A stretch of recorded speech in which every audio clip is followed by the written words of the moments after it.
Boss from hell gets what she deserves. I, 30SF, have been a people pleaser to a fault my whole life. I have been working in marketing for 10 plus years. Over the years, I've had my fair share of bosses who were good, average, and some who suck. There is one in particular that stood out as awful. This story is from about 5 plus years ago. Pamela, 40S not real name, was the VP of marketing and sales for a mid-size retailer. She started at the company a few years after I did, and if rumors were true, she was the fourth pick for the position, and was simply hired so the company could appease shareholders. I was a manager under her, and my whole job was to make sure the website and stores had their products merchandised properly, received all their monthly sales materials, managed advertising, set up and managed the department's budget, PMD all department projects and operations, created reporting to reflect sales, managed presentations, creative briefs for future projects, etc. In short, I did her work, and all the administrative grunt work to keep the department afloat. I managed all this because I had access to her email and many times sent emails on her behalf to keep the department functioning. Pamela spent most of her time showing up after 10 a.m.,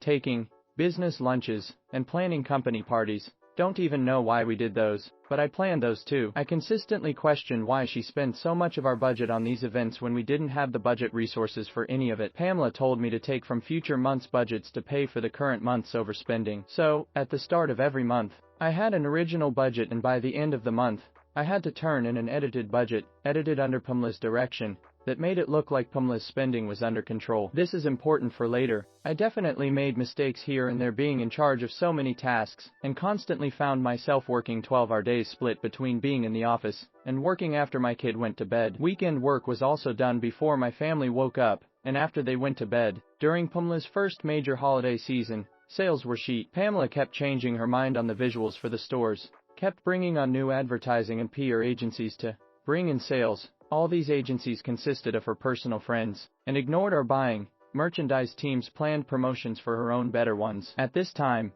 I had been dealing with an ongoing infection that turned to sepsis, and was hospitalized. The doctors and my husband said it was due to the stress of work and that I needed to take a break. As I recovered, I realized how much I was hurting myself, my family, and even the company I worked for. Eventually, my old habits got to me, and I got on my phone and checked mine and my boss's emails. What I found made my blood boil. First, I got a lovely bouquet of flowers from upper management wishing me well, and I knew that Pamela organized the delivery. She sent me her favorite flowers. I went to her inbox to put the receipt in the correct folder to send to accounting when I got back. At the top of her inbox from the past 3 days were emails clearly not related to business. What I found in her emails was Pamela emailing her personal friends griping on how I can't just shake off sepsis and get back to work. She also complained that she couldn't find any of my notes, spreadsheets, or documents for any of the work she was technically in charge of. They were on our shared drive labeled very clearly. Finally, I found an email where she sent a friend from a previous company, asking for advice on how to bring in sales and save her job. In this long thread, this old colleague asked if there was anyone managing most of the work,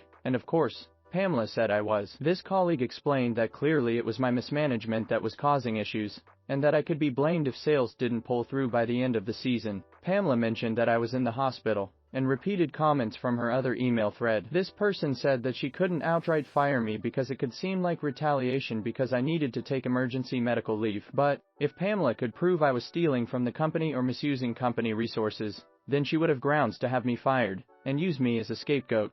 Upon my return, Pamela called me into her office, and said she was worried I was taking on too much, and wanted to take work off my plate. She announced was taking managing the department budget off my plate. She asked me to only drop of a small stack of invoices to accounting. Additionally, Pamela told me under no circumstances was I allowed to talk to accounting about anything regarding budgets. Also, if I had any concerns about the department or workload, I wasn't allowed to go to HR. I had to discuss it directly with Pamela. Oh yeah, I could see where this was going. Unfortunately for Pamela, I had built a rapport with Lois, 50S, not real name, who was our main accountant. Lois always said that she would do everything in her power to help me should I ask. Knowing this, I grabbed the stack of invoices off Pamela's desk to give to accounting. I also added the email threads I read while I was in the hospital, and the current unedited budget that Pamela hadn't touched yet for the month. I also found in my filing cabinet the hard copies of old budgets with Pamela's handwriting on what numbers to change to balance our budget. Finally,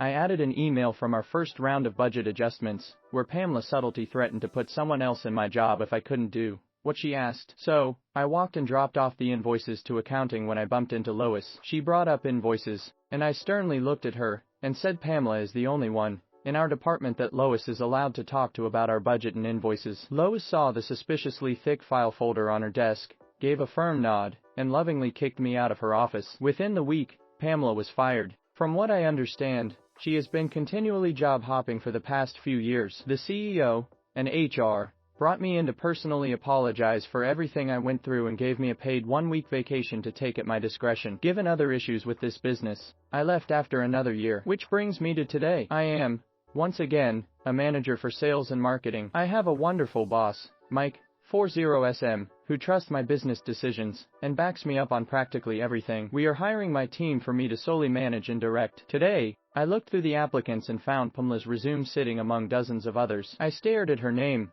wondering how many other people share her name. Upon review, yep, it's her. She definitely fell down the corporate ladder, with VP of our old company being the highest title she earned. And, to no surprise, she embellished her achievements, claiming the work I managed as her own, and claimed she generated an 87% sales growth during the holiday season at our previous company. As a people pleaser, who firmly believes in giving everyone a chance, it has never been so satisfying to click disqualified. Edit. To those suggesting I interview her to see her reaction, I would have loved to see her face as she walked in, but I felt it would have risked my boss' trust in my decision-making ability. Maybe I'll send a personally written rejection email.